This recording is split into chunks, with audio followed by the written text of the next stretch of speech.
Praise God. Greetings to you all in the name of our Lord and Savior Jesus Christ. Yishu Masih na મીઠા અને મધુર નામમાં. Once again, I welcome you all. We'll go into the Word of God. આપણે ઈશ્વરના વચનો તરફ જઈએ.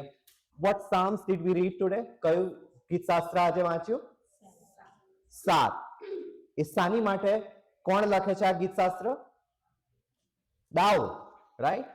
શાની માટે પ્રાર્થના કરે છે? કોઈના બાઇબલમાં ઉપર ટાઇટલ હોય તો શું કહે છે? ન્યાય માટે પ્રાર્થના, રાઈટ? કહે છે કે એનું 8મી એની પહેલી કલમ શું કહે છે? હે યહોવા મારા ઈશ્વર, હું તમારા પર ભરોસો રાખું છું. જે સગડા મારી પાછળ પડે છે તેઓથી મને બચાવીને છોડાવો. સો હી ઇઝ ટ્રસ્ટિંગ ગોડ. ઈશ્વર ઉપર ભરોસો રાખે છે કે જે લોકો મારી પાછળ પડે છે એમનાથી મને છોડાવો. ધેન ઇન વર્સ 8 એના 8મું વચન કહે છે કે યહોવા લોકોનો ન્યાય કરે છે. The vengeance belongs to God. ન્યાય કરવાનું કામ એ કોનું છે? ઈશ્વરનું છે, રાઈટ? ઘણી બધી વખત આપણે લોકોનો ન્યાય. Now again, when someone is doing wrong, there are two things people point out to. One is Matthew 7:24, where it says that, where Jesus said, do not judge. But જ્યારે તમે યોહાનનો 7મો અધ્યાય 24મી કલમ, you have to judge righteously. તમે અગર if someone is doing sin or someone is going away from God's word, well, it is your duty as a child of God, એક ઈશ્વરના બાળક તરીકે, to bring him back to the gospel or to bring him back to the word of God. Bible તરફ એને પાછો ફેરવવો. that and then you have to judge. ત્યારે તમારે ન્યાય કરવાની. but you have to judge righteously, right? that એક રોમનની અંદર in fact Jesus also said that before you pluck someone's eye, બીજાની આંખમાંથી તમે એ કાઢવા જાઓ એના કરતા first if you have the same thing in your eyes, right? એ તણખલું એ પહેલા તમારી આંખમાંથી કાઢો. So again we have to make sure that when we judge others or when we are trying to bring other people into the gospel, same time we have to obey the word of God. it's આપણે ઈશ્વરની વચન પ્રમાણે ચાલનારા, એની આજ્ઞા પાડનારા હોઈએ. But it says યહોવા લોકોનો ન્યાય કરે છે. ધેન ઇન વર્સ 9 એ કહે છે કે દુષ્ટોની દુષ્ટતાનો અંત આવ. નાઉ many time V say that God, now first of all everybody wants God to be loving God, right? લોકો કેવા ઈશ્વર ચાહે છે? કે જે પ્રેમાળુ ઈશ્વર હોય, જે ઈશ્વર એમને કઈ માગે તો ઈશ્વર એમને આપે. the God who provides, right? ઘણી બધી વાર બાઇબલમાં આપણે વાંચીએ છીએ he is like a mother, right? એક માં પોતાના બાળકને ભૂલી શકે છે, પણ ઈશ્વર કહે છે કે હું ભૂલીશ નહીં, right? ઇસ્રાયેલી લોકોને એક બાપની જેમ એ લઈને ફરે છે. God, everybody wants God to be like a father or mother. એમને પ્રેમ કરે, એમને પ્રાર્થના કરે તો એમને જે માગે છે એ બધું એમને પ્રોવાઈડ કરે.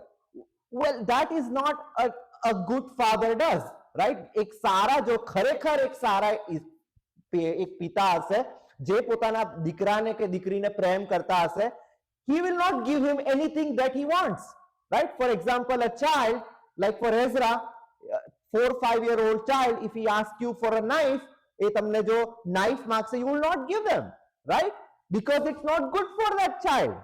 for his age it's not good, right? ઘણી વાર લોકો બહુ પ્રાઇમરીમાં હોય કે મિડલ સ્કૂલમાં હોય ને they ask for the cell phone. well, some parents don't give them the cell phone. why? it's not good for them and it's not required for that age. એ ઉંમર પ્રમાણે એની રિક્વાયરમેન્ટ નથી. so a loving father, the person who truly love his children, એક પિતા જે પોતાના બાળકને ખરેખર પ્રેમ કરે છે, that love always save. જે પ્રેમ કેવો હશે? એ બચાવશે, એ બચાવનારો પ્રેમ હશે, રાઈટ? તમારો નેબર જો તમને ખરેખર પ્રેમ કરતો હશે, ખરેખર પ્રેમ કરતો હશે, જો તમારું ઘર સળગતું હશે, he will try to come and save. that's how God's love is. ઈશ્વરનો પ્રેમ પણ એવો જ પ્રેમ છે. a love that saves. એ પ્રેમ કે જે તમને બચાવે. and then also protect you from the evil, right? આપણે જ્યારે ઈસુએ શીખવેલી પ્રાર્થના બોલીએ છીએ, શું કહીએ છીએ? Our Father in heaven, hallowed be thy name, thy kingdom come, thy will be done, and પછી શું કહે છે? protect us from evil. અમને દુષ્ટથી બચાવ. So God always protect. So again, people want God. Nowadays, આજકાલમાં તમે જોશો તો people want God to be transformed as how they want. લોકો કેવો ઈશ્વર પસંદ કરે છે? જે એમના પ્રમાણે કામ કરે, રાઈટ? એમને બધું આપે, બધું એમને કરે, રાઈટ? એક મર્સિડીઝ જોઈએ છે, એક ઘર જોઈએ છે. Again they get those physical blessing. એમને ફિઝિકલ બ્લેસિંગ મળવા છતાં પણ લોકો ઈશ્વરને ભૂલી જાય છે, રાઈટ? એટલે પ્રેરિત પોલ શું લખે છે? રોમન્સ એનો પહેલો અધ્યાય એની 19 કે 20મી કલમમાં જશો તો કહે છે કે એમને જે ઈશ્વરને જે they have to glorify God, એ ઈશ્વરને જે આપવું જોઈતું હતું એમણે એનો યોગ્ય આદર આપ્યો નહીં, રાઈટ? પણ એ સત્યતાને અધર્મથી છુપાય. એવા લોકોની ઉપર કે છે ઈશ્વરનો ક્રોધ. The wrath of God abides on those people. તો અહીંયા એની 9મી કલમ 7મો ગીતશાસ્ત્ર 7 એની 9મી કલમ શું કહે છે? દુષ્ટની દુષ્ટતાનો અંત આવ. One of the reason why God has to judge people or the judgment has to happen, ઈશ્વરનો એ ન્યાય થવો એ કેમ જરૂરી છે? એ એટલા માટે જરૂરી છે કે at the end all evil will be defeated. જે પણ આ દુષ્ટતા તમે જગતમાં, you see there is no peace in the world. જગતમાં ક્યાંય પણ શાંતિ નથી. everywhere there is a war and people are looking for peace. લોકો શાંતિની શોધમાં છે. અને ઘણા લોકો પૂછે છે બી કે હું તો આટલું ઈશ્વરને માનું છું, હું ચર્ચમાં જાઉં છું, બધુંય કરું છું, પણ મારા જીવનમાં શાંતિ નથી, રાઈટ? મારા પેલો આટલું સુખ શાંતિથી રહે છે અને હું જે ઈશ્વરની પાછળ, and that is why you read the entire Psalm 73. That was the question of that psalmist. એ ગીતશાસ્ત્ર 73 લખનારનો પ્રશ્ન શું છે કે હું જોઉં છું કે દુષ્ટો મારી સામે આટલા ફૂલે ફલે છે અને એટલા શાંતિથી રહે છે અને હું ઈશ્વર તારી પાછળ ચાલુ છું અને મારા જીવનમાં આટલા દુઃખ છે.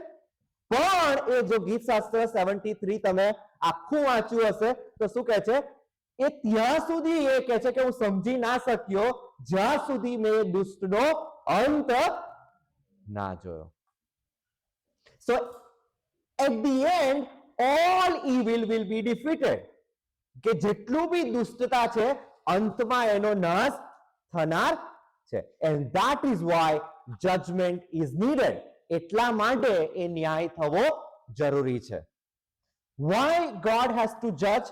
કેમ ઈશ્વર લોકોનો ન્યાય કરે છે? Now in that Bible study I explained to the people, those who have attended the Bible study, that throughout the book, આખા બાઇબલની અંદર તમે જોશો તો ઘણી બધી જગ્યાએ તમે જોશો તો ઈશ્વર લોકોનો સમય સમયે ન્યાય કરે છે. For example, in the book of Genesis, from the first book of the Bible, પહેલી જ બાઇબલની બુકની અંદર જોશો, એના 3જા અધ્યાયમાં જોશો તો આદમ અને હવા જે પાપ કરે છે, they disobeyed God, જેમણે ઈશ્વરની આજ્ઞાનું નથી માનતા. In that same garden of Eden, God had to judge them. ઈશ્વર આદમ અને હવાનો ન્યાય કરે છે. બીજી કઈ આગળ જોઈએ છે આપણે ઈશ્વર લોકોનો ન્યાય કરે છે? એની પહેલા નોના સમયમાં ઈશ્વર જળ પ્રલયથી. Why God had to judge them? કેમ ઈશ્વર એમનો ન્યાય કરવો પડ્યો? Because duštata, the wickedness was increasing, right? We read that in Genesis 6:3 that God saw the wickedness of the world and God had to judge. Then જેમ આંટીએ કીધું એમ એના 18મા અધ્યાય, ઉત્પત્તિના 18મી અધ્યાયની અંદર ઈશ્વર પોતે, યહોવા પોતે, રાઈટ? ધેટ જ્યારે પેલો અબ્રાહમ મામરેના ઝાડ નીચે બેઠો છે ત્યાં 3 પુરુષ કહે છે કે 3 men came to visit Abraham. 3 માણસ ત્યાં આવે છે અને પછી કહે છે કે એ 2 જે દૂત છે જતા રહે છે. પણ એની 22મી કલમ કહે છે કે Abraham was standing before Jehovah. Abraham કોની સામે ઊભો છે? યહોવાની સામે ઊભો છે. અને પછી એની સામે જેમ આપણે કોઈ વસ્તુ માટે બાર્ગેન કરીએ એમ Abraham is bargaining to God. કહે છે કે જો એ નગરમાં 50 લોકો હશે તો નહીં, પછી કહે છે કે એમાંથી 5 ઓછા હશે તો 45, અને પછી કહે છે 40 અને 30 ને 20 ને એમ કરતા કરતા કરતા 10 10 હશે તો પણ એક ઉત્પત્તિ અને એનો 18મો અધ્યાય અને એની 25મી કલમ શું કહે છે? he made one important fact. if you have read that, શું કહે છે એની 25મી કલમ? એવી રીતે કરવું તમારાથી દૂર થાવ, હા. એટલે દુષ્ટોની સાથે ન્યાયીઓનો સંહાર કરવો હા અને એમ ન્યાયીઓને દુષ્ટોની બરાબર ગણવા, હા એ તમારાથી દૂર થાવ. આખી પૃથ્વીનો ન્યાયાધીશ હા નહીં કરશે. That is the key. That look, the last words. Shall not the judge of all the earth do the right? So આખી પૃથ્વીનો ન્યાયાધીશ ન્યાય નહીં કરે? So Abraham understood that God is a righteous judge. He will do the right thing. Right? And God had to judge Sodom. કેમ સદોમ અને ગમોરાનો નાશ કરવો પડ્યો? Again, because of the wickedness of the people. લોકોનું પાપ ત્યાં ગાડી એટલું. And again, we see throughout the Bible that God is a holy God. ઈશ્વર પવિત્ર ઈશ્વર છે.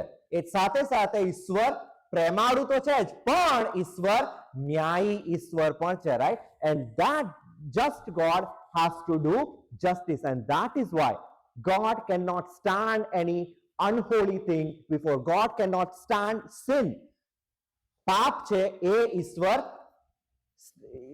એને જોઈ શકતા નથી, right? And that is why God judged them. Now again, where do you see judgment? When you go to the book of Exodus, જ્યારે નિર્ગમન બીજું પુસ્તકમાં જે છે ત્યાં ગાડી ઈશ્વર શું ન્યાય કરે છે? That's why you see all the books of the Bible, you will see God as a righteous judge.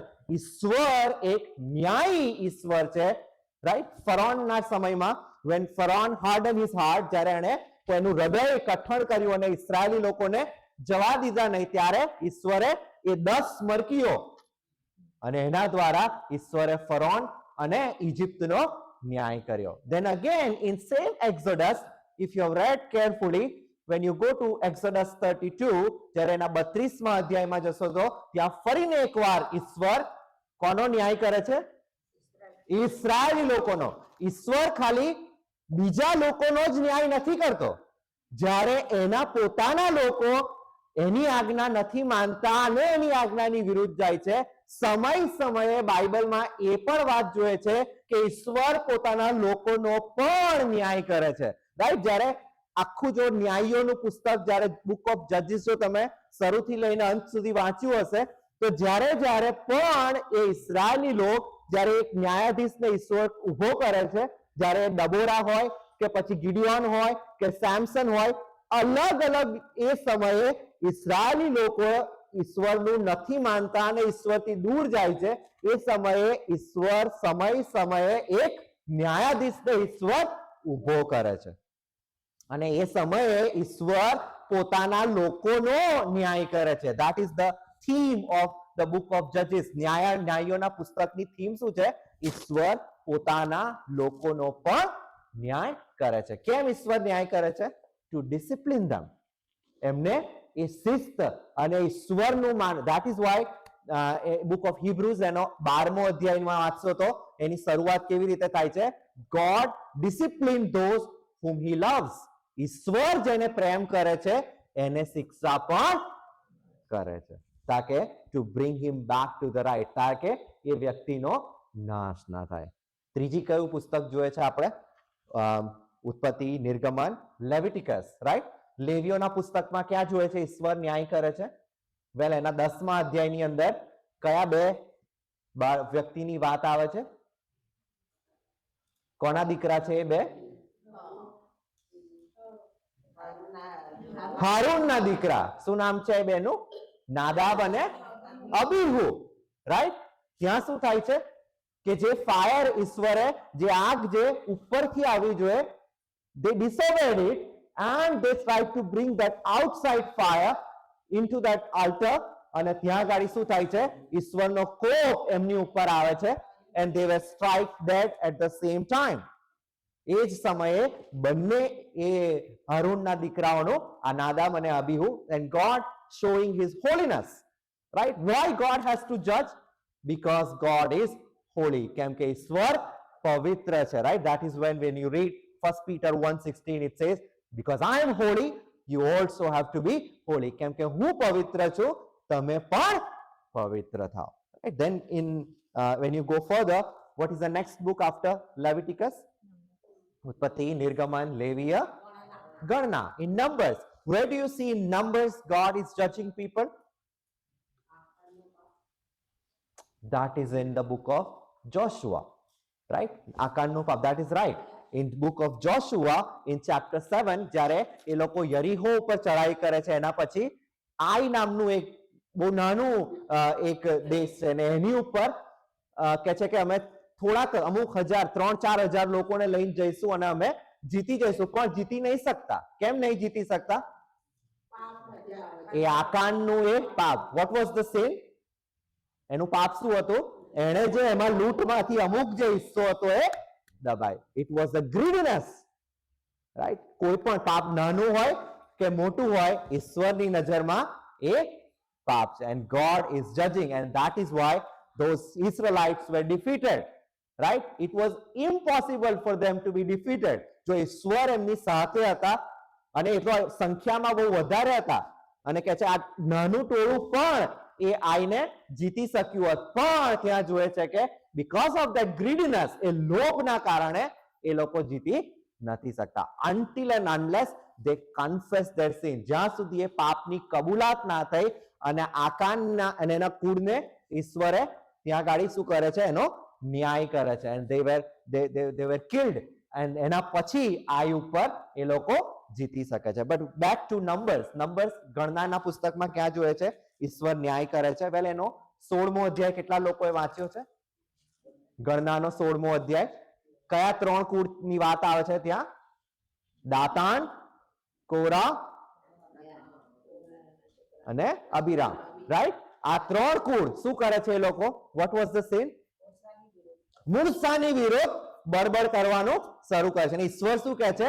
આ મારો અભિષિક્ત છે મૂસા, અને તમે એની વિરુદ્ધ બળબડ કરો છો. That means ultimately you are rebelling against God. એનો મતલબ કે તમે મારી વિરુદ્ધ બળબડ કરો છો. અને કહે છે કે મૂસાને કહે છે કે જો આ ખરેખર મારો અભિષિક્ત હશે, the one, the man that I have chosen, this will be a sign. આ એક સાઇન હશે. શું સાઇન હશે?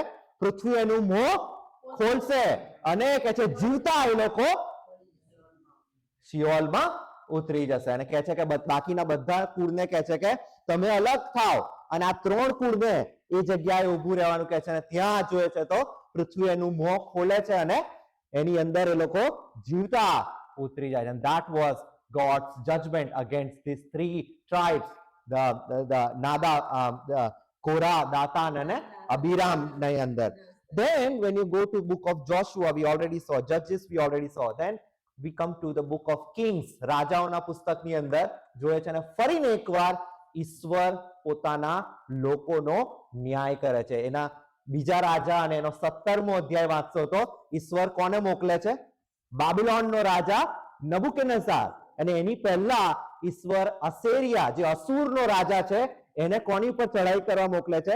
સમારિયા ઉપર, જે નોર્થ પાર્ટ હતો ઇઝરાયલનો.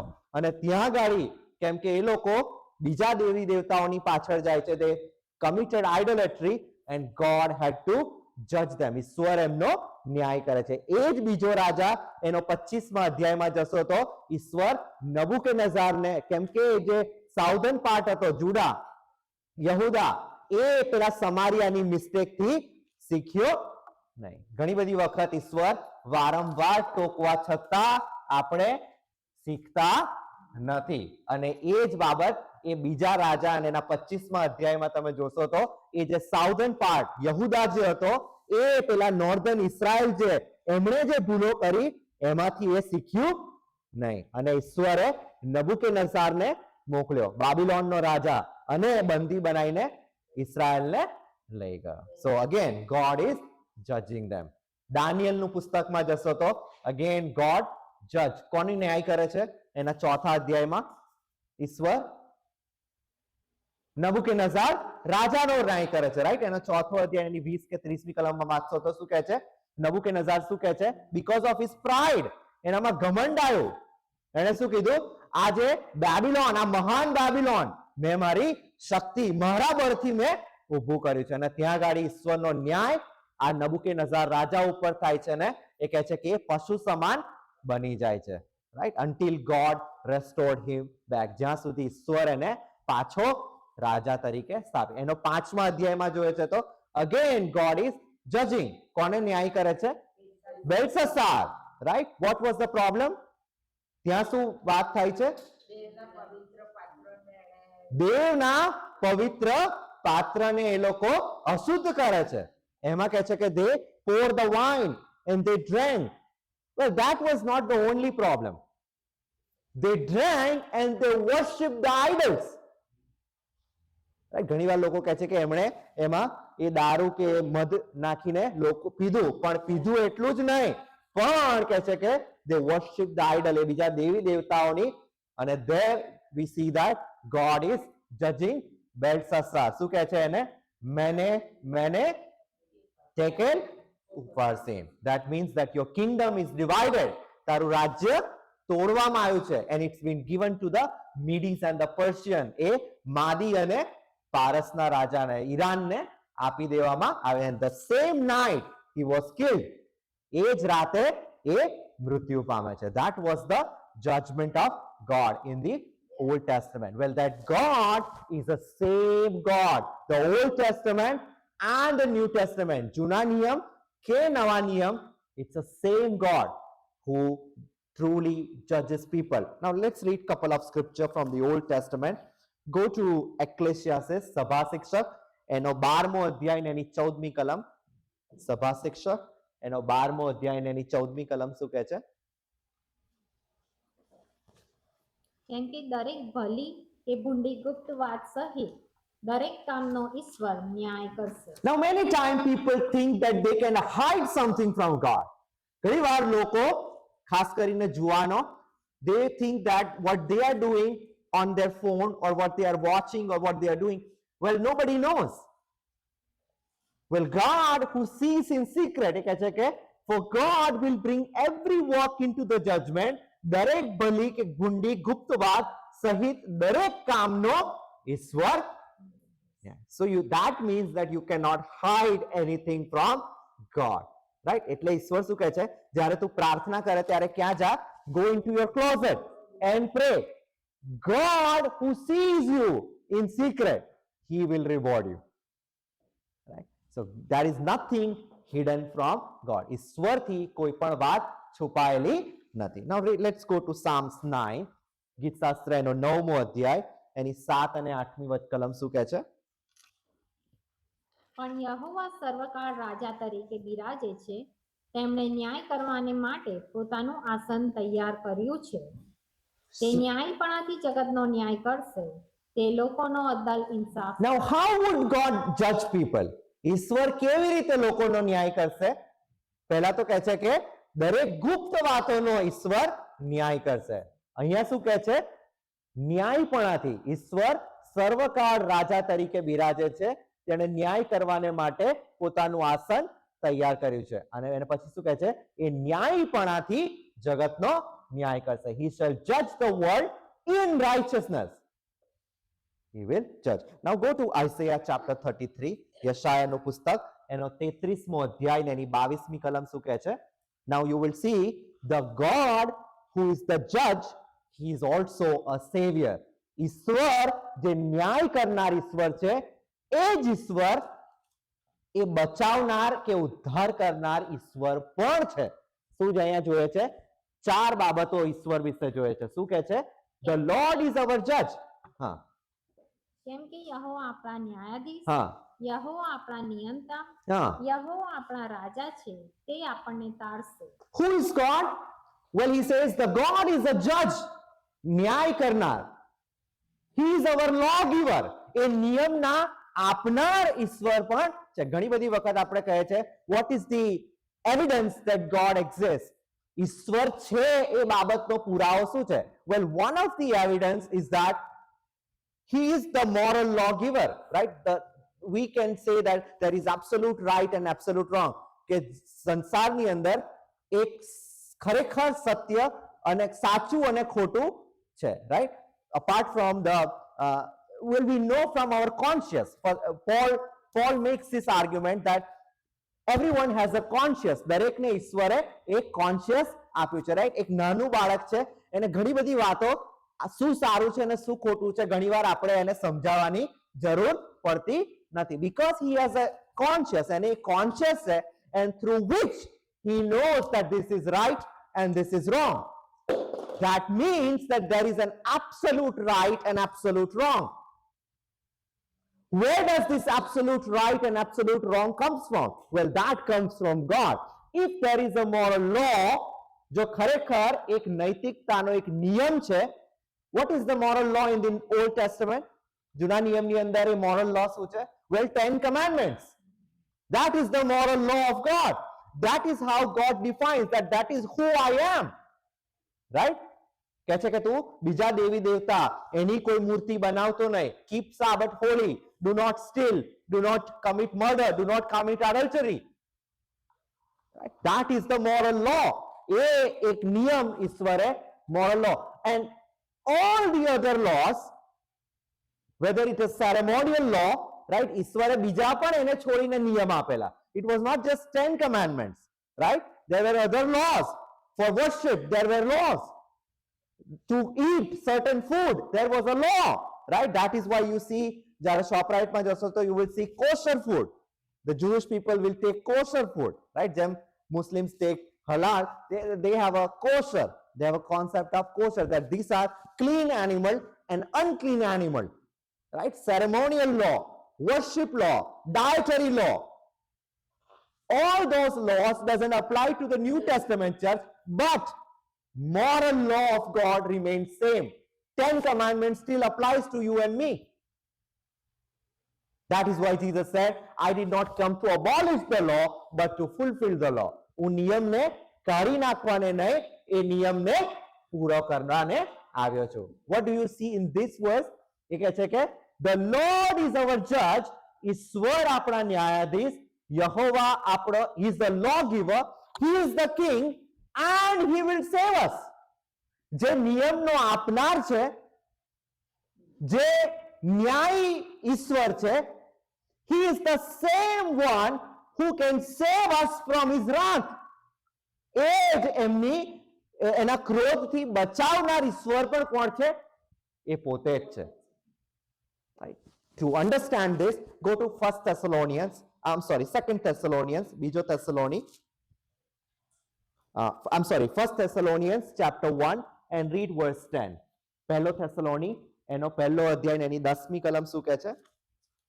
અને ઈશ્વરના પુત્ર એટલે આવનાર કોપથી આપણને બચાવનાર ઈસુ, જેમને તેમણે મુએલામાંથી ઉઠાડ્યા, તેમની આકાશથી આવવાની રાહ જોવાને તમે સી રીતે મૂર્તિઓ તરફથી ઈશ્વરની તરફ ફર્યા, એ બધી વાતો લોકો પોતે અમારા વિશે પ્રગટ કરે છે. Well, we are waiting for his son from the heaven.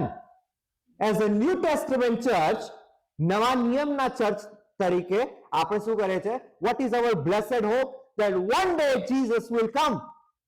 એક ના એક દિવસ ઈસુ આવવાના છે. Waiting for his son from the heaven, whom he raised from the dead. જેને એણે મરેલામાંથી ઉઠાડ્યા. That is why that hope is called living hope. એક એવી આશા છે, જીવંત આશા. Right? પીટર શું લખે છે? આ એક જીવંત આશા છે. Jesus who delivers us from the wrath of God. કોણ બચાવે છે? જે નિયમનો આપનાર છે. જેમ આઈસૈયા 33 અને એની 22મી કલમમાં વાંચ્યું કે ઈશ્વર જે ન્યાયાધીશ ઈશ્વર છે, the lawgiver, he is the savior. અહીંયા શું કહે છે કે તેમની ઈશ્વરના પુત્ર એટલે આવનાર કોપથી આપણને બચાવનાર ઈસુ. જે ઈશ્વરનો ક્રોપ છે એમાંથી બચાવનાર પણ કોણ છે? ઈશ્વર પોતે જ છે. Now the question is, how is God going to judge the people? Now that was the Old Testament. Throughout the book of the Old Testament, જૂના નિયમના હરેક પુસ્તકની અંદર તમે જોશો તો, અને જે પ્રમાણે આપણે જોયું, દરેક જગ્યાએ ઈશ્વર ન્યાય કરે છે. In the New Testament also, Jesus spoke about the judgment, right? પેલા કડવા દાણાને સારા દાણાથી અલગ કરવા. Then towards the end, in Matthew 25, Jesus said, ઈસુ શું કહે છે? Sheep and goats. જે sheep અને goat, right? At the end of tribulation, God is going to separate sheep from the goat. એ ઘેટાને બકરાથી જુદા કરશે. And the sheep, he will say, now enter into the kingdom of God, which is prepared for you from the foundation of the world. આ જગતના ઉત્પત્તિથી જે તૈયાર કરેલું તમારા માટેનું રાજ્ય, એની અંદર પ્રવેશ કરો. Who will enter the millennium kingdom? કોણ એ 1000 વર્ષના કિંગડમ ની અંદર ઈસુ ખ્રિસ્તના રાજ્યમાં પ્રવેશ કરશે? Well, the sheep, the believers, they will enter into the millennium reign of Christ, and they will reign with him for the 1000 years. Well, that is God's judgment. Then in chapter 7 in book of Matthew, Jesus said, well, every word that you speak, જે હરેક શબ્દ તમે બોલો છો, એનો પણ ઈશ્વર ન્યાય કરશે. Then if you have read, કેટલા લોકોએ માથી એનો 11મો અધ્યાય વાંચ્યો છે? માથીનો 11મો અધ્યાય શાના વિશે વાત છે? માથીના 11મા અધ્યાયમાં જે સિટી જેની અંદર ઈસુ ખ્રિસ્તે સૌથી વધારે પ્રચાર કર્યો એવી 3 સિટી, કઈ સિટી છે? કોરાઝીમ, બેથસેદા અને કપરનાહુમ. અને એ જગ્યાએ જ્યાં ઈશ્વરે સૌથી વધારે ચમત્કાર બતાવ્યા, એ કહે છે કે વો ટુ યુ, તમને હાય, તમે આટલા ચમત્કાર જોયા છતાં પણ તમે મારી તરફ ના ફર્યા. રાઈટ? ઘણીવાર લોકો કહે છે કે ઈશ્વર છે તો અમને બતાવો. જો ઈશ્વર આકાશમાં અત્યારે કોઈક સાઇન બતાવે કે કહે કે હું ઈસુ ખ્રિસ્ત છું, કે ઈશ્વર આકાશમાંથી ઉતરી આવે, તો અમે ઈશ્વર પર ભરોસો કરીશું. Well, these cities, આ જે શહેરો જેના નામ છે કોરાઝીમ, બેથસેદા, કપરનાહુમ, well, they saw the miracle which no one else saw. એ લોકોએ જે ચમત્કારો જોયા, બીજા શહેરો એવા ચમત્કાર નતા જોયા. એ ચમત્કાર જોયા છતાં પણ they did not turn to God. એ જોયા છતાં પણ એ લોકો ઈશ્વર તરફ વળ્યા નહીં. તો જે લોકો આજે કહે છે કે અમને ઈશ્વર છે, કે ઈશ્વર ઉતરી આવે, કે ઈશ્વર એમનો પુરાવો આપે અમને, well, that is not true. Right? ઘણીવાર લોકો કહે છે કે if Christianity is true, would you become Christian? જો ક્રિશ્ચિયાનિટી ખરેખર સાચી છે તો Christian, and there are people who would say no. I've seen certain people who would say no, even if it's true, even if Jesus rose from the dead, I don't want God.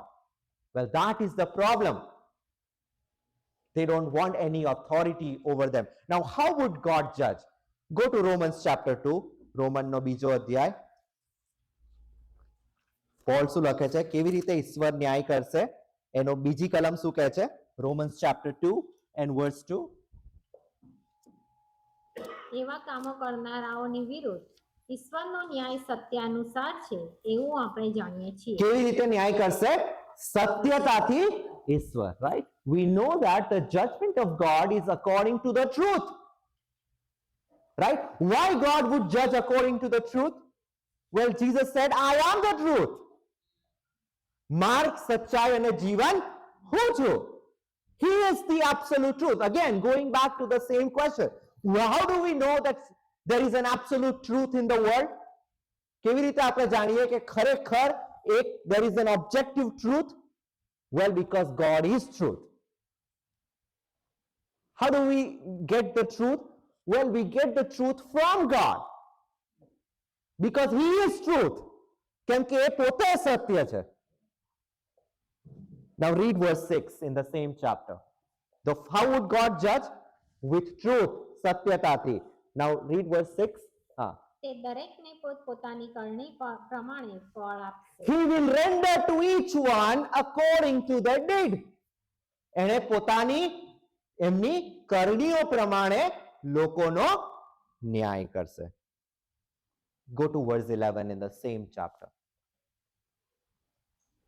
ઈશ્વરની પાસે પક્ષપાત નથી. What is the characteristic? Well, he will judge with truth, સત્યતાથી. બીજી બાબત શું જોઈ? પોતાની દરેક વ્યક્તિને પોતાની કરણીઓ પ્રમાણે. And verse 11, there is no partiality in his judgment. એના ન્યાયમાં કોઈ પણ પક્ષપાત નહીં હોય. એટલે જ્યારે કોર્નેલિયસના ઘરે જ્યારે પીટર ને બોલાવે છે, પીટર શું કહે છે સૌથી પહેલા? ઈશ્વરને કોઈ પક્ષપાત નથી. Then go to verse 16 in the same chapter. See what Paul says. ઈશ્વર મારી સુવાર્તા પ્રમાણે ઈસુ ખ્રિસ્તની મારફતે માણસોના ગુપ્ત કામોનો ન્યાય ચૂકવશે, તે દિવસે એમ થશે. So there is a day. Bible શું કહે છે? એક દિવસ ઈશ્વરે નિર્માણ કર્યો છે. In the day when God will judge the secrets of man by Jesus Christ according to my gospel. ઈશ્વર, પોલ કહે છે કે આ મારી સુવાર્તા પ્રમાણે ઈસુ ખ્રિસ્તની મારફતે. Who is the person who is going to judge? Jesus Christ. મારફતે માણસના ગુપ્ત કામોનો ન્યાય ચૂકવશે. That is why Hebrews એનો 9મો અધ્યાય એની 27મી કલમ શું કહે છે? દરેક વ્યક્તિને એક વખત મરવું અને એના પછી ન્યાય થવો નિશ્ચિત છે. Right?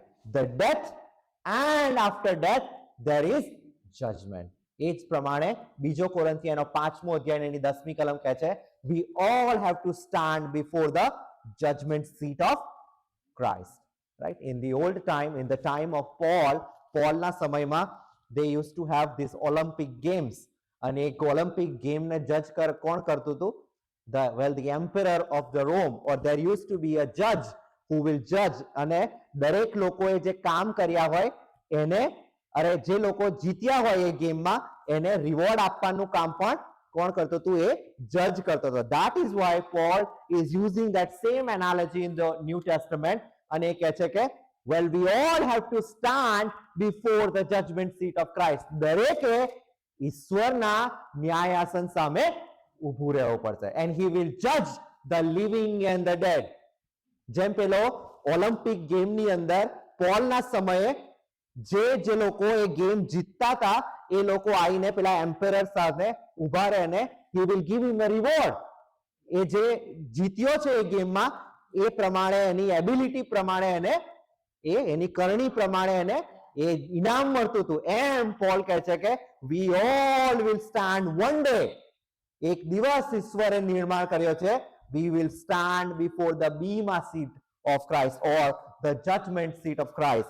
There are a couple of other verses we'll see, but go to John chapter 5. Yohan એનો 5મો અધ્યાય અને એની 22મી કલમથી નીચે વાંચશો. You will see that who is this judge in the New Testament. કેમ કે પિતા કોઈનો ન્યાય ચૂકવતા નથી, પણ ન્યાય ચૂકવવાનું બધું કામ તેમણે દીકરાને સોંપ્યું છે. Who is the judge? Well, the Son, Jesus Christ. He will judge. Why Jesus will judge? Well, when we read 1 Timothy chapter 2 and verse 5, he says there is one mediator between God and man, and that is the man Jesus Christ. એવું નથી કહેતો કે ઈશ્વર આપણા મધ્યસ્થ. નો, એ માણસ ઈસુ ખ્રિસ્ત એ આપણા મધ્યસ્થ. માણસ અને ઈશ્વરની વચ્ચે એક જ મધ્યસ્થ છે અને એ માણસના રૂપમાં આવેલા ઈસુ ખ્રિસ્ત એ આપણા મધ્યસ્થ. So who is the judge? Well, that Jesus Christ who became man, he is the judge. Continue reading. કે જેમ બધા પિતાને માન આપે છે હા, તેમ દીકરાને પણ માન આપે. હા. દીકરાને જે માન નથી આપતો તે તેના મોકલનાર પિતાને પણ માન નથી He who does not honor the Son does not honor the Father who sent him. જો એના 29 વચન સુધી વાંચશો તો ત્યાં કહે છે કે I give them eternal life. મારી જે શીપ છે, they hear my voice. મારા ઘેટા મારો અવાજ સાંભળે છે. They follow me. એ મારી પાછળ ચાલે છે. He who honors, who does not honor the Father does not honor him, the one who sent him. એના મોકલનારને આદર નથી કરતો. અને કહે છે કે જે મારા ઉપર વિશ્વાસ કરે છે એને કહે છે કે હું અંતિમ દિવસે હું એમને ઉઠાડીશ. I will give them eternal life. હું એમને અનંત જીવન આપીશ. એ જીવન આપવું અને લોકોનો ન્યાય કરવો એ કામ ઈશ્વરે કોને સોંપ્યું છે? એની 22મી કલમ શું કહે છે? The Son. ઈશ્વરે એમના દીકરાને આપ્યું છે. That is why you see that even in the book of Revelation, God is going to judge Well, we say that જેમ પેલું ગીતશાસ્ત્ર 7 ની અંદર એની 10મી કે 11મી કલમમાં વાંચ્યું હતું, ત્યાં શું કીધું કે અંતમાં દુષ્ટોનો ન્યાય કરશે. આપણે પણ એ જ ઘણી બધી વખત એક ખ્રિસ્તી બાળક તરીકે we are also thinking that when would this thing will end, right? આ બધું જે પાપ છે ને આ દુષ્ટતા છે એનો અંત ક્યારે આવશે? Well, one day God is going to do the justice. We see that at the end there is a white throne judgment, right? એક શ્વેત આસન અને એનો ન્યાય વિશે અને કહે છે કે that will be the end, that will be the second death, an eternal separation from Almighty God, and God is going to establish the new heaven and new earth, એક નવું યરુશલેમ, નવી દુનિયા, and we will live with him. That will be the end of all the pain and suffering and death. મૃત્યુ કે પછી કોઈ પીડા, sickness and sorrow, that all will end. God is going to establish justice. Well, that is called the principle of retribution. જ્યારે તમે જૂનો નિયમ એનો પુનર્નિયમ એનો 28મો અધ્યાય જો ધ્યાનથી વાંચ્યો હશે, એની શરૂઆતની થોડી કલમ કહેશે કે જો તમે ઈશ્વરની આજ્ઞાઓ માનશો, you will receive this blessing. ઘણી બધી વખત આપણે જ્યારે નવા વર્ષમાં પ્રવેશ કરીએ ત્યારે એ વાંચવામાં આવે છે પુનર્નિયમ એનો 28મો અધ્યાય, પણ એ જ સમયે એનો 28મો પાછળનો ભાગ વાંચશો તો કહેશે કે જો તમે એ આજ્ઞાઓ નહીં પાળો તો આ શ્રાપ છે, that you will inherit, right? So again, two things. God will pay each one according to their deed. ઈશ્વર લોકોના કામ પ્રમાણે, that is called the retribution. Each one, God will give what they deserve, right? God cannot force you to be in heaven with him. ઈશ્વર કોઈને પણ force કરીને કે ધક્કો મારીને સ્વર્ગમાં મોકલતા નથી. Why? First of all, he is a loving God, he is a just God. એ પ્રેમાળ ઈશ્વર છે, એ ન્યાયી ઈશ્વર છે. એક philosopher, he said that the doors of hell are locked from inside. જે નરકના દરવાજા છે એ અંદરથી લોક કરેલા છે. What does that mean? Well, we ourselves, we sometimes lock the door from inside. એવા ઘણા લોકો છે જે ઈશ્વરની પાછળ નથી ચાલવા માંગતા, જે આ જીવનમાં ઈશ્વરને પોતાના ઉદ્ધારકર્તા તરીકે નથી અપનાવતા, ઈશ્વરની આજ્ઞા નથી માનતા. Well, those are the people who have locked the gates of hell from inside. એ નરકના દરવાજા એમણે પોતે અંદરથી લોક કર્યા છે. જેમ લાજરસના ટાઈમમાં શું કહે છે, જે પથ્થર તમે એની ટૂમ પર મૂક્યો છે, લોકોને કહે છે તમે એ પથ્થરને ખસે. Many times we need to roll that stone from our life. ઘણીવાર આપણે પણ એ બંધ દરવાજાને આપણી જાતે, ઘણા દરવાજા એવા છે જે આપણે પોતે બંધ કર્યા છે, એને આપણે ખોલવાની જરૂર છે. We'll read one last verse and we'll conclude. Go to Romans chapter 3. There are a lot of verses that even the New Testament is filled. From Matthew to the Revelation, you see God as a judge, ઈશ્વરને ન્યાયી તરીકે. But because of the lack of time, we are not looking at those verses. But see, go to chapter 3 and verse 26. Read from verse 23 to 26 and we'll conclude there.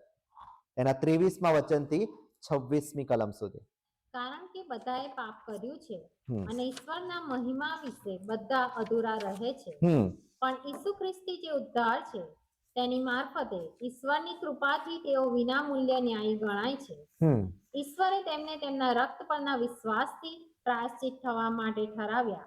ઈશ્વરે પોતાના પરના વિશ્વાસથી, એના રક્તથી વિનામૂલ્યે આપણને પ્રાયશ્ચિત થવા માટે ઠરાવ્યા. Continue reading. જેથી ઈશ્વરની સહનશીલતાથી અગાઉ થયેલા પાપની દરગુજર થઈ તે વિશે ઈશ્વર પોતાનું ન્યાયપણું બતાવે. ઈશ્વર પોતાનું ન્યાયપણું બતાવે. Now read verse 26. That is the key verse. એટલે કે વર્તમાન સમયમાં તે પોતાનું ન્યાયપણું બતાવે, હમ જેથી પોતે ન્યાયી રહીને ઈસુ પર વિશ્વાસ રાખનારને ન્યાયી ઠરાવનાર થાય. See the last part of verse 26, that he might be just and the justifier of the one who has faith in Jesus. તાકે પોતે ન્યાયી રહીને ઈસુ પર વિશ્વાસ રાખનારને ન્યાયી ઠરાવનાર થાય. So he is the just and the justifier. પોતે ઈશ્વર ન્યાયી રહીને જે લોકો ઈસુ ખ્રિસ્તના વિશ્વાસથી ઈશ્વરની પાસે આવે છે એ વ્યક્તિને ઈશ્વર ન્યાયી ઠરાવે છે. And that is why when you read Romans chapter 5 and verse 1, એ કેવી રીતે શરૂ થાય છે, ત્યારે આપણને વિશ્વાસથી ન્યાયી ઠરાવવામાં આવ્યા, તેથી આપણે આપણા પ્રભુ ઈસુ ખ્રિસ્તને આશરે ઈશ્વરની સાથે સમાધાન પામે છે. We are reconciled to God. આપણે ઈશ્વરની સાથે સમાધાન. Not only that, verse 2 says, એ શું કહે છે કે આપણે જે કૃપામાં આપણે સ્થિર રહીએ છે એ કૃપામાં ઈસુને આશરે પણ વિશ્વાસથી પ્રવેશ પામ્યા છે. Not only that we are justified by faith, આપણે વિશ્વાસથી ન્યાયી ઠર્યા, but we have peace with God. Remember, we started with peace. There is no peace in the world. જગતમાં કોઈ છે. That is why Jesus said, the peace that I give you, the world does not give you that peace. જે શાંતિ, યોહાન એનો 14મો અધ્યાય એની 27મી કલમ કહે છે કે જે શાંતિ હું તમને આપું છું, સંસાર તમને એ શાંતિ નથી આપતો. By coming to God by faith, એ ઈસુ પરના વિશ્વાસથી ઈશ્વર ના કેવળ તમને ન્યાય ઠેરાવે છે, પણ we have peace with God, ઈશ્વર સાથે આપણે સમાધાન પામીએ છે, સાથે સાથે we have access to God. એ ઈશ્વરની સામે આપણે હિંમતથી જઈ શકીએ છીએ. આ આપણે સાંભળેલા વચનો ઉપર મનન કરીએ. ઈશ્વર કે જે ન્યાયી ઈશ્વર છે, પ્રભુ એના વચનોથી આપણે જોઈ શક્યા કે જૂના અને નવા નિયમની અંદર ઈશ્વર એક જ છે. ઈશ્વર એ કદી ના બદલાનારા ઈશ્વર છે. ઈશ્વર એ પવિત્ર, પ્રેમી, સાથે સાથે ન્યાયી ઈશ્વર છે. ઘણી બધી વખત આપણે પોતાની જરૂરિયાતો પ્રમાણે આપણને જેવા જોઈએ છે એવા ઈશ્વર, ઘણા લોકો પોતાને જોઈએ એવા ઈશ્વરની પાછળ શોધે છે, પણ ઈશ્વર તો ખરેખર ન્યાયી ઈશ્વર છે. He is the just and the justifier. કે છે કે ન્યાય ઠરાવનાર અને ન્યાય આપનાર એ ઈશ્વર છે. ઈશ્વર એ પાપ સામે જોઈ શકતા નથી, જેમ આપણે જૂના નિયમની અંદર જોયું. બીકોઝ ઓફ ધ વિકડનેસ, લોકોના પાપ કે લોકોનું આજ્ઞા ના માનવું, ઈશ્વરની સામે રિબેલિયસ નેચર. ઘણીવાર ઈશ્વર એ ઓપોર્ચ્યુનિટી, એ અવસર ઈશ્વર જીવનમાં આપ્યા જ કરતા હોય છે. એને હરેક નવો દિવસ ઈશ્વર એમની દયાના કારણે આપણને દેખાડે છે, પણ લોકો ખરા હૃદયથી ઈશ્વર તરફ નથી વળતા. God wants some complete surrender. એ કમ્પ્લીટ સરેન્ડર નથી થતું. ઘણીવાર આપણી ઈચ્છા પ્રમાણે, આપણે જે ચાહીએ છીએ એ પ્રમાણે, ના કે ઈશ્વર જે ચાહે છે. Not God's will, but our own will to be done in our life. And that is where the wrath of God abides. જેમ પોલ કહે છે, એ લોકોએ સત્યતાને અધર્મથી દબાવી રાખ્યું. જે ઈશ્વરને જે મહિમા આપવો જોઈતો હતો, they did not give him the glory and being thankful, and to them the wrath of God abides on them. એ વ્યક્તિઓ ઉપર ઈશ્વરનો ક્રોધ છે. જેમ યોહાન એનો 3જો અધ્યાય અને એની 36મી કલમ કહે છે, જેના પાસે પુત્ર છે એને અનંત જીવન છે, પણ જે પુત્રનું નહીં માનશે, they will be condemned. એના પર ઈશ્વરનો ક્રોધ રહે છે. Well, God has appointed death. Everyone has to face the death. હરેક વ્યક્તિને એકવાર મરવાનું અને એના પછી એનો ન્યાય થવો એ નિશ્ચિત છે. God will pay each one according to the deeds that they have done in their life. હરેકને પોતાની કરણીઓ પ્રમાણે ઈશ્વર જે સત્ય ઈશ્વર છે, સત્ય અનુસાર ઈશ્વરની સામે કોઈ પક્ષપાત નથી. We all have to stand one day before God. હરેકને ઈશ્વરના ન્યાયાસનની સામે ઊભું રહેવું પડશે. આપણે પોતાની જાતોને તપાસીએ. આપણે વિશ્વાસમાં કેમ છે? એવા કયા દરવાજા છે જે આપણે પોતે અંદરથી બંધ કરેલા છે. ઈશ્વર તમારી સાથે વાત કરે છે. એ દરવાજાને તમે ખોલો. એ દરવાજાને ખોલવાની જરૂર છે. જેમ હિચકિયા રાજા એના પહેલા વર્ષમાં એ મંદિરમાંથી પહેલા સાલના પહેલા દિવસે એ મંદિરમાંથી બેલ જે હતો, જે બધી ગંદી બાબત હતી, એ એને દૂર કરી. એમ આપણા જીવનોમાંથી, આપણા આ મંદિરની અંદરથી, જે પવિત્ર આત્માનું મંદિર છે આ શરીર, એમાંથી એ મેલ કાઢવાની જરૂર છે. જેમ ગયા વીકમાં વાંચ્યું, ફરોશીઓ જેમ બહારથી એ કબરોને ચણે છે ને એને રંગે છે, પણ અંદરથી અશુદ્ધતાથી ભરેલા છે. જેમ વાસણો બહારથી માંજીએ છે, પણ અંદર એ ગંદકીથી, અન્યાયથી ભરેલા છે. એ ગંદકી કાઢવાની જરૂર છે. એ પાપોમાંથી છુટકારો પામવાની જરૂર છે. પૂર્ણ હૃદયથી એ ઈશ્વરની પાસે આવવાની જરૂર છે. ઈશ્વરની સામે કોઈ પક્ષપાત નથી. He wants you to live with him. ઈશ્વર ચાહે છે કે તમે એની સાથે રહો. He doesn't force anyone to heaven. કોઈને સ્વર્ગમાં by force, because that would be against the will of the free will. But the doors of hell are locked from inside. એ નર્કના દરવાજા લોકોએ પોતે અંદરથી બંધ કરેલા છે. પ્રભુ આ વચનથી તમારી સાથે વાતચીત કરે. આમેન.